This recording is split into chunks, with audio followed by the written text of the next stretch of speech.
scripture reading tonight is going to be found in Judges chapter 20, verse 1. Judges chapter 20, verse 1. I'll be reading from the New King James Version. So all the children of Israel came out from Dan to Beersheba, as well as from the land of Gilead, and the congregation gathered together as one man before the Lord at Mizpah.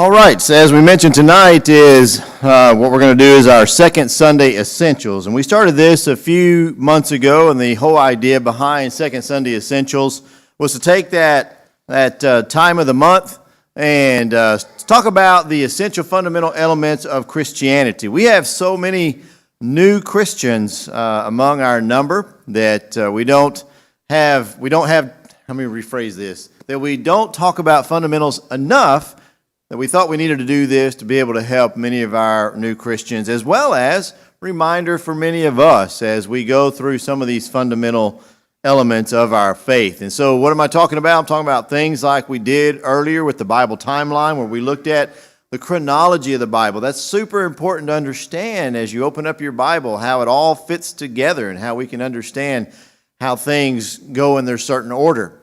We looked at the Bible books and how we got the books and what order they're in and those sort of things. Last month we looked at the various personalities of the Bible and how to do a character study, and I hope that was beneficial for you. So tonight, next on the list is places, and so we're going to look at some of those things tonight. Some upcoming things we've got coming when we get to the doctrine aspect of this. We're going to look at inspiration and salvation, the Godhead, Messiahship, cessation of miracles, all kinds of things. And so that's what you have to look forward to. And if you have any questions about that, I'll be glad to see you, talk to you about those. We are tonight going to look at Bible places. And the reason Bible places are so important is because the Bible is full of real events, real people, and real places. And it is so very important. There are other religions. I'll be kind and not point out any specific one, but there are other religions that I have studied with, and I've asked them point blank. It's like, well, where are these places that you're showing me in your book? And they couldn't answer the question, or they give me a general idea where they are. And I said, well, I have a hard time believing that, because this Bible that I read talks about this person. I can go point to him in history. It talks about this place, and I can go there and show you where it is. That's very important to understand. And so that's why Bible places are important. And as you are reading the Bible, as you're reading, you read all these different things, that Jesus was up in Capernaum and he went up to Jerusalem. You read other things where David was over here in this area, then he goes down to Ziklag, and then he's up to Gad, and then he's up to all these other places, and it just helps to understand how everything is put together. So that leads us to our first question of this. How many of you just love maps? How many of you love maps? Only two of you? Really? Okay, there we go. So we got a lot more. How many of you, I'll be honest, how many of you hate maps? Let's go ahead and have a raise. How many hate maps? It's okay. It's okay if you hate maps. All right. It's okay. I'm glad that there's not too many that hate maps. But this is the part of the places is the only way I can show you some of this are some pictures that I do have, but it's primarily by figuring out the lay of the land by looking at maps. And I'll try to make this as interesting as possible. That's one of the things Troy's got to be careful about, is not to get too academic on some of these things. So I'm going to do my best, and Andrea can give me the evil eye if I start getting too academic. So the thing about geography, that's really what we're looking at tonight, is Bible geography. It's one of the types of studies. You have theology, which is the study of God. You have Bible chronology that we looked at, which is the study of Bible times, the timeline. Geology is the study of the earth, the composition of the earth, and geography is the study of the physical features of the earth. You get it from the word geo, which is the word for earth, and graph, which means to draw or map. So that's why it's the study of geography. But why is it important? It's important for multiple reasons. One, it reminds us that God has always been at work in the world. When you start to look at the maps and start to see how things are put together and where it happened and what happened, it really helps you to understand how God has shaped the nations and is still in charge of everything. It helps us see biblical characters as real people, just as it helps us to take more seriously our own embodiment, our own fact that we are real. We are brethren to these people that lived so many years ago.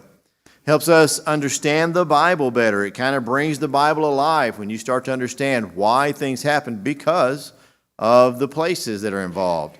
And it shows us the scope of God's mission whenever you see how far Christianity has spread and the way it happened and those sort of things. And then it shapes our view of Jesus Christ and his impact on the world.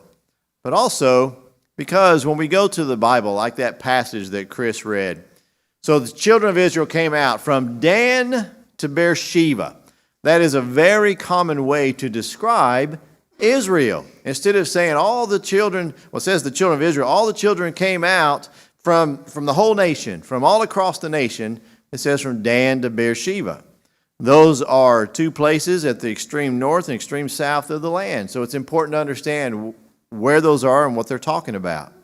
You go to Acts chapter 7, and in Acts chapter 7, you have Stephen giving that beautiful speech that he gave before he was stoned to death. But in Acts chapter 7, there beginning in verse 2, one of the things that he talks about is he says, "Get out of your country and from your relatives and come to a land that I will show you." Then he came out of the land of the Chaldeans and dwelt in Haran, and from there he and his father was dead. He moved him to the land to which you now dwell, and God gave him no inheritance in it, not even enough to set his foot on. But even when Abraham had no child, he promised to give it to him for a possession and to his descendants after him. So even there, you see as you're reading the Bible that Stephen is talking about their history and talking about this land that God was going to give them, the actual promised land. So let me say something real quick. I love country music and people like, for example, Brooks and Dunn. And they have this song where it says we're going to the promised land. It was talking about America. Y'all, America is not the promised land. The promised land is Canaan, the land that God gave to the Israelites. But that's a common thing that you'll hear people say sometimes. And then Luke chapter 19, verses 1, you see where Jesus was in Jericho. But in verse 28, it says they went up to Jerusalem. Well, that's kind of weird. He's north of Jerusalem. Why would he go up to Jerusalem? Usually if we're going, say we're going to go north, like say we're going to go to New York City or something, we'd say we're going to go up to New York City. So why do they say it that way? Well, that's why we're having a class on geography. So what we're primarily talking about is this little section of the globe. Up there in the top, you can see the northern part of the United States and everything, Greenland there, and then there's the United States there. But come around into the northern part of Africa, the southern part of Europe, and to the Middle East. That entire Mediterranean Sea area is where we're concentrating the majority of the Bible lands. And so as we zoom in, all that area right there is what is known as the known world. Now, yes, there were other nations, other ethnicities all around the world, but as far as Western civilization and as far as the Bible's concerned, at first, this is the known world. And so as we look at that and zoom in, here's some of the places that we're talking about. We're talking about all the way from Italy to the left there, over through Greece and up into Asia Minor, which is modern-day Turkey, over to Assyria, which I'll show you more about that in just a moment, coming down into Syria, down into Arabia, back over to Egypt. But we're primarily interested in that little area right there. That's the area where the majority of the Bible takes place. That's the area that is a lot of focus happens, where a lot of God's redemption work takes place, or it culminates right in that one little area. And it's so significant. Why? Why did God pick that area? I mean, come on. You know, Colorado's beautiful, right? Why didn't he go to Colorado? Why didn't he go? There's some places I've been to in South America that are incredible. Why didn't he go to those places? Why did he pick this little bitty place right over here in this one little corner of the globe? Well, I'm glad you asked. Let me show you why he picked that. Because there is this area right here that is known as the Fertile Crescent. Yeah, can you see that? So you see this kind of green area, and that goes all the way down into Egypt. And so the Fertile Crescent is an area where up in Mesopotamia, and out that area was a lot of fertile land where you could have crops and everything else. And then down into Egypt, the same thing. You have all these crops in this fertile land. Well, that's where all the superpowers basically were developed. And what winds up happening is you have this little area right here that's in between this superpower down here, which was Egypt, one of the first superpowers. All right, I'm using that word because we understand what that is. To later having these superpowers up here like Assyria and the others. And notice who's right in between those two big superpowers. And so they would go back and forth, and then they would be fighting each other and always trying to gain control. So what you have is this little bitty strip of land is kind of like a land bridge. And so there was always these people coming through there, and it's small and insignificant that they never rose to any kind of power. They were always at the feet of or at the mercy of these larger powers coming right through their land. Everybody's always wanting to get control, and Israel is right there and affected by all the world powers in that time and frame.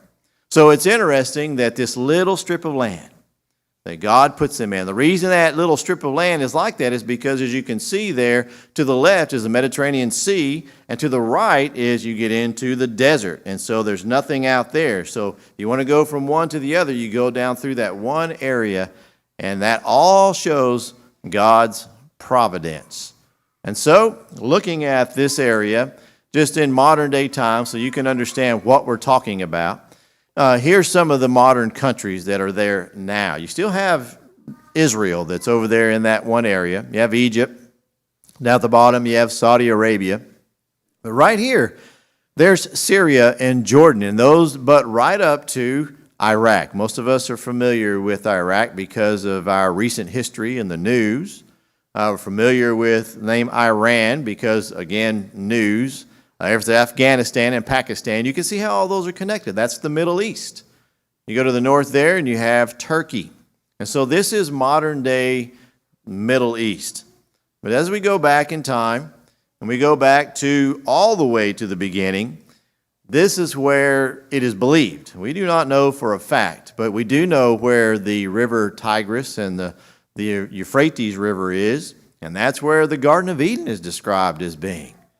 And so some scholars have proposed two areas. There's this one area to the north called, I think I'm saying this right, Urartu, and then there is the Sumer location down in the bottom where both the Euphrates and the Tigris rivers come together. So in one of those two places is where all of mankind, it's the cradle of mankind right there. Now I will say this, I believe that the flood changed everything so much that there's not even a vestige left of what the garden might be.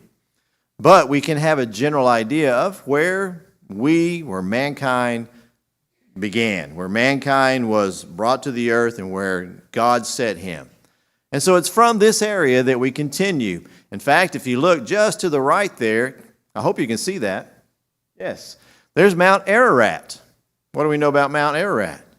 That's where the ark came to rest, right? So here, even up in that same area, God's concentrating his work right there in that same area where after the flood, Noah's ark came to rest right there in that particular spot. But then there's also another part of the history, is that from this area over to the right, God called Abraham to go from the land of Ur to a land that he was going to promise him. And so God calls him out and he obeys and he leaves from that area, that cradle of mankind, going to this little tiny land bridge, this insignificant place that is so very interesting whenever you begin to dive into it. And that's this place right here. This is Israel. And I know you can't read all those little things, but we'll zoom in just a little bit. But there's, at the north, you can see the Sea of Galilee. To the south, you can see the Dead Sea. There's the Mediterranean Sea off there to the left. And you can see that green in the middle. That's the Jordan Valley. That is the Jordan River running through there. To the left of that is the hill country where Jerusalem is. In fact, there's Jerusalem and there's Bethlehem, those two little dots right there. And so this gives you an idea of the country of Israel. If we zoom in and come up a little bit where you can read these a little bit better, you'll see up there at the top, there's Capernaum at the top of the Sea of Galilee. That's where Jesus made his headquarters. There's some other really familiar names there. You have Bethsaida. You might recognize that name. Tiberias. To the right is the Golan Heights. That's also where Bashan is. And then you come down, there's Nazareth. You see the Jezreel Valley. There's a lot of history happened right there in the Jezreel Valley. This big, beautiful valley that is wide open plains and goes from the sea, the Mediterranean Sea, all the way back to the Jordan. It's just this very beautiful area that a lot of things happen through there. There's a road that travels through there. This is the place where you have Deborah and Barak. This is where Gideon had his battles. It's right in this same area where Elijah challenged the prophets of Baal. There's all kinds of battles, including the battle of Megiddo, the Tel Megiddo. This is where Armageddon is. It's that valley of Megiddo. And those are many, many battles that were fought there in that area of Jezreel Valley. You come down a little bit further, you get to Shechem. That's where the Israelites came in the first time, and that's where Mount Ebal and Gerizim are, where they were up on those mountains, and they were shouting blessings and curses there. You go a little bit further south is Shiloh, where the tabernacle was. If I go down a little bit more, you can still see Shiloh there. Now you can see Joppa off to the left. You come down, you can see Jericho there in the Jordan Valley. A little bit further down there you can see Jerusalem and Bethlehem. There's Hebron. Hebron is where David first had his kingdom and set up. There's En-Gedi there beside the Salt Sea, and the Masada a little bit further down. Then you can see Gaza and Beersheba. So going back at the very top, wouldn't you know it, I didn't have Dan. Just above Bethsaida there is Dan, and then all the way to the bottom is Beersheba. So there's your extremities of the country. You also notice some of the names that are around there, like Moab. That's where Ruth was from. Ruth was a Moabite. And so this shows you some of the things about Israel. But if I take this map, and I really want to start diving in and showing you what the country really looks like, I take this and I turn it on its side, okay? So you see it sideways. And then I can show you a map that's like a relief map. So you can see a little bit more clearly how the land is laid out. And so if you start here on the left with the Mediterranean, the first thing you come to is what's called the coastal plain. And this is the area where the Philistines were. This is a wonderful agricultural area where you can grow all kinds of things. They still do today. As we drove down through there, there's so many things that they're growing there.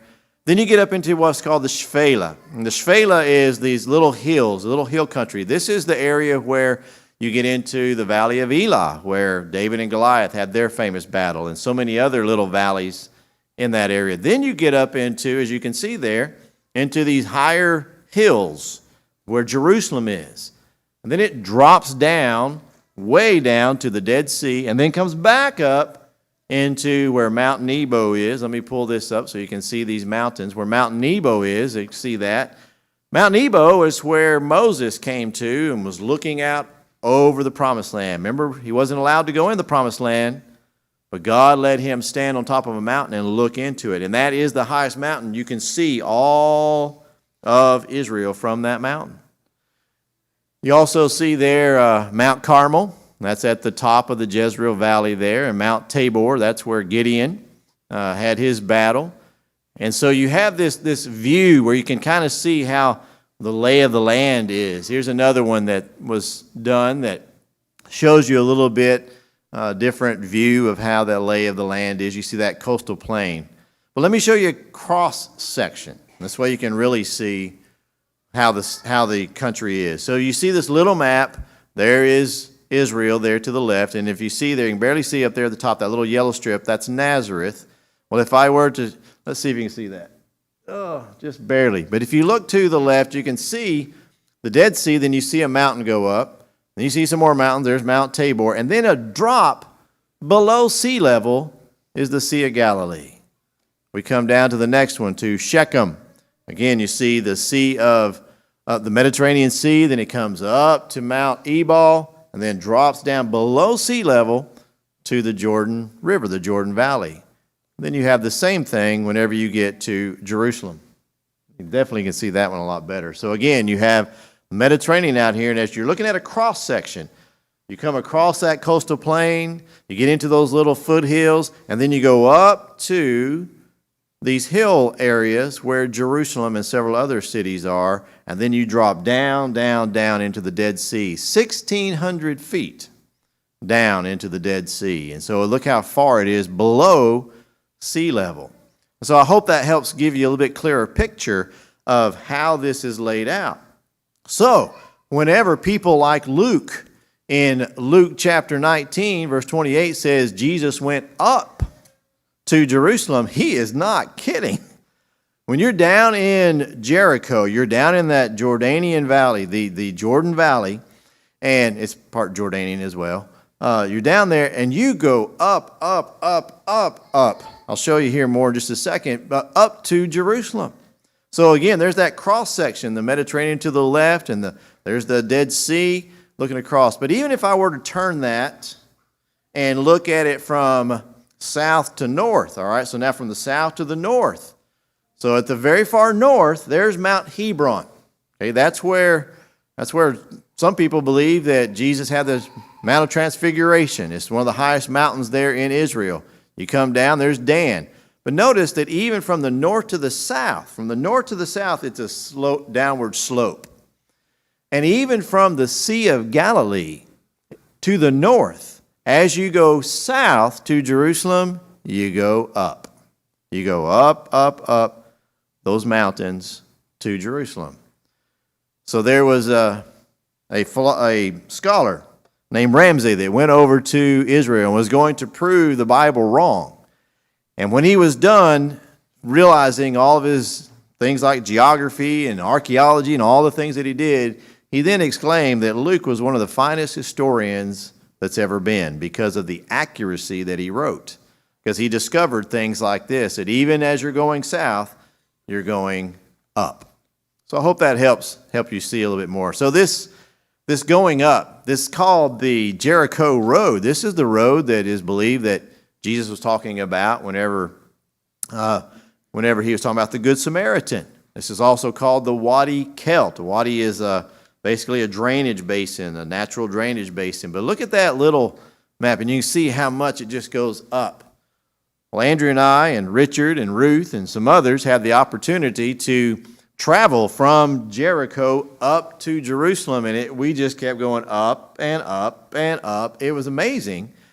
And we pulled over at this one part and was able to look back and see the Jericho Road. This is that road that goes up from Jericho, and way back there in the background you can see the Jordan Valley down below, and we're not even halfway up yet.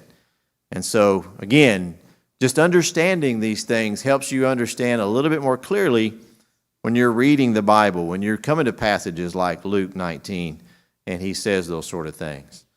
I've showed you these before, but I thought it'd be a good time to show you again things like you can go to the Sea of Galilee. It's absolutely beautiful. The thing that's interesting about the Sea of Galilee is of all the things in Israel, it's the one thing that has not changed hardly at all, if at all. It's still the same size that it was. They've maintained it. They're doing some things to preserve it to its, and you got to that size, you got all those little towns like Capernaum and Bethpage and all those others that are around there that you can go to. It's incredible to see and to be out there and think of all the things that happen. For example, Jesus moving around. I'll show you a map of that in just a moment. The Dead Sea. So many things that happened there. We went down, we passed right by En-Gedi where David hid from Saul, and just all the different things that you can see. Now, the Dead Sea is not the same as it was a couple of thousand years ago. It's way, way lower but at least you can still see it today. So speaking of seas, that's another thing. You need to understand all the different seas that are in the Bible. And so you have the Great Sea, the Mediterranean Sea, but you also have these other seas, like, for example, the Adriatic Sea, the Aegean Sea, where you have Paul and others that are traveling through these areas, and where they are, like the island of Crete and the island of Cyprus and all those that is mentioned as well in the Bible. And all this comes into play whenever the Christianity begins to spread. And so when you think about maps, it helps sometimes to be able just to trace routes. For example, whenever Moses leads the children out of Israel, there's several things. Again, speaking of seas, you have the Red Sea and where he parted the Red Sea and how all that plays into and where possibly Mount Sinai is and where he was and what he was doing the whole time that they were wandering for 40 years in the wilderness. And then as they work their way up and they start working through the Moabites and the Amorites and all those others, it helps to know where that took place by looking at maps. Here's that map of Galilee where you can see where Jesus would crisscross all the different times that he would go by boat and he would crisscross the lake in his ministry, and just being able to be up on top of Mount Arbel and look and basically see that view right there and go, wow, Jesus went from here way over there and they came over here. It's incredible, and it really helps bring the scriptures alive. Another thing that helps to know about things like maps is we talked about with Moses coming up through the land of the Moabites, the Amorites, the Ammonites. Then we have the Jebusites, the Kenites, the Philistines, the Perizzites, all the Zites, right? All the ites. Well, these maps help us see kind of where they were. They were all in the land of Canaan. And as God sent Joshua in there to go, he went before them to drive them out. This is where they lived. And then 12 different territories. And as you read the Bible, he literally gives you from this place to this place, from this border to this border, from this creek, river to this river, and things like that. And you can go and do that today and see where all those various tribes were. And then it's important to know, and you get to Judges, where all of those oppressors came from, and be able to see what was happening in that, and where that, as we mentioned a minute ago, the valley of Jezreel and those sort of places. Even interesting stories like the ark and how it was moved around. I remember when after being there and then studying this, going, wow, I didn't realize how much the ark had moved and where the tabernacle wound up and all the different things that are involved in its history. But it's a fascinating story and helps you in your understanding whenever you sit down and look at these and study them. You get into, all right, how much land did David have? How much land did Saul have? And then David, and then Solomon. As you read the Bible and it says his kingdom stretched all the way to these various places. Then you get into that's the later map. I'll get to it just a second. You get into the divided kingdom, which I'll show you in a minute. So this is the united kingdom of Solomon, the largest that Israel ever was, the most powerful it ever was. And then you'll see in a minute a map of that being divided, much like we were during our Civil War, whenever the United States was divided. Speaking of David, when David, for example, it helps to know more about Jerusalem. When David conquered Jebus, this was what it looked like. It was nothing like what we see today. It was the spur of Ophel, which is a little hill. And then to the back side of that is Mount Moriah. That's the threshing floor of Aranu, however you say that, I can't even say that name very well. But the Jebusite that he purchased that threshing floor to be able to build the temple. And then his son, I remember what I was doing here. Sorry, I'm just put this together and trying to remember all the things I did. Notice as I zoom in here. So here's what the city of David looks like that he conquered and named Jerusalem. And as we zoom in here, right there to the top right where it says that stepstone structure, well, you can still see that today. When we went there to Israel and was in Jerusalem, there's that structure. This is a revetment wall which held up the palace of David. So if I back up there, you can see up at the top there's the palace of David, an artist's rendition of it. And to this day, you can go and you can see some of those vestiges of that time. But then his son Solomon expands the city of David into what becomes larger Jerusalem. And with that Mount Moriah, which, by the way, Mount Moriah is where Abraham went to sacrifice Isaac. You see God working in all of this. And he builds the temple. And then, of course, that grows into an even larger city in the time of Jesus. So what you see right here is that little point, the front part there, that's the Spur of Ophel, the old city of David, now incorporated into a larger part, incorporated into an even larger part that includes the Temple Mount. If I zoom in, like right here at this pool, the Pool of Siloam, well, you can go there today, and you can see the Pool of Siloam and where that was. And in fact, I just read news that they're about to excavate the rest of the Pool of Siloam, so it's going to be fascinating. There's our group. There's Richard, Ruth, and Andrea, and myself, and Jack, and Sherry, and several others who were there at the Mount of Olives looking back at Jerusalem today and how it looks, and some of the same things that you can see. Even if you look right here at this map again, and we zoom in, which right here was called the southern steps of that big temple, the Temple Mount and the Temple Wall right there. Well, today you can still see those southern steps, and it's part of that wall. And so it's fascinating. It helps bring the Bible alive as you learn and read and look at maps and see places like that Western Wall, which is part of the Temple Mount, or looking back from Jerusalem over to Mount Scopus and the Mount of Olives and how it looks today. Looking back at Jerusalem from the Mount of Olives. And speaking of that, there's something that a lot of people don't understand or that helps you to know more about the Bible is that there are several valleys that are mentioned. And putting all that together, and it really comes alive when you see it. If you look at the city of Jerusalem, there at the bottom, you see the Kidron Valley. And there to the left and north, you see the Valley of Hinnom. And through the middle is the Tyropoeon Valley, or the Central Valley. That Central Valley has pretty much been filled in and now is all city. But you can still see the Valley of Hinnom, which is where we get the word Gehenna, which is where the word hell comes from. And there's a whole fascinating theology that goes along with that word.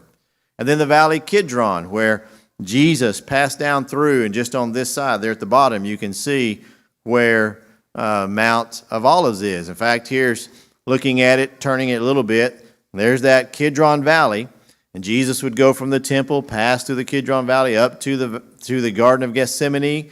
Just right over Mount of Olives is Bethpage, and then down to Bethany, just right there nearby. In fact, here's a cutaway so you can see kind of how the topography was. Here's a picture of the Kidron Valley. We had the opportunity to walk it, and it's steep. And I came away from Israel saying two things I learned about Jesus. That he was in very, very good shape, because he walked up and down these hills and everything all the time. And so it's incredible, just the topography and the lay of the land.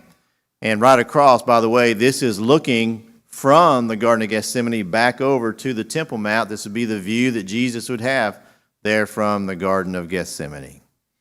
And then, of course, this helps whenever you read the Bible and you get out your maps, and many of your Bibles have maps in the back of them. And in fact, this very map that I'm showing you here is in the back of my Bible of Jerusalem. And so you can follow and see where it was that Jesus went throughout the week of his passion. And you can see where they took him and where he wound up and where Golgotha is in the tomb and all the different things that happen. And to this day, you can go there and you can follow that same route and see what happened with Jesus. All right, there's that map of the divided kingdom. Another important thing, too, to close this out is roads. I told you about it's a land bridge. Well, these are some of those roads that are going through there, the major roads, and you can see that little inset map. The main road, the Via Maris, the way of the sea. That's the way that a lot of these kings and armies and stuff would travel. And Jerusalem was just out of the way of that, but they would still be affected by these countries coming down through their country. Then, of course, you have the Roman roads. All that phrase, all roads lead to Rome. Well, there's a picture of those Roman roads, how many there were back in that day and age. And what did that do? Well, that teaches us about the spread of Christianity. That when the fullness of time had come, God sent forth His Son, born of a woman, born of the law. And so why did God send Jesus 2,000 years ago to that little bitty place in that little bitty area at that particular time? Well, it's because God had been using the country of Israel, that area, to shape His people, to do His redemptive work. And by the time that you get to the time of Jesus, you have peace across all of this known world that had never existed before. You have roads that had never existed before. You have a common language that had never existed before. And God sent forth His Son, and Christianity spread across all that area and then beyond. Acts 1:8, when He says, "You'll be witnesses to me first in Jerusalem, then in Judea, then in Samaria, then to all the corners of the earth." So I hope this has helped you tonight to see how important maps and geography is. So now whenever you go and you read your Bible, I hope you'll go back and look at your maps in the back of your Bible, or you'll open up the internet and find some of those maps and go, okay, I see where David went. I see what's happening here and why they did what they did. And it'll bring the Bible alive to you.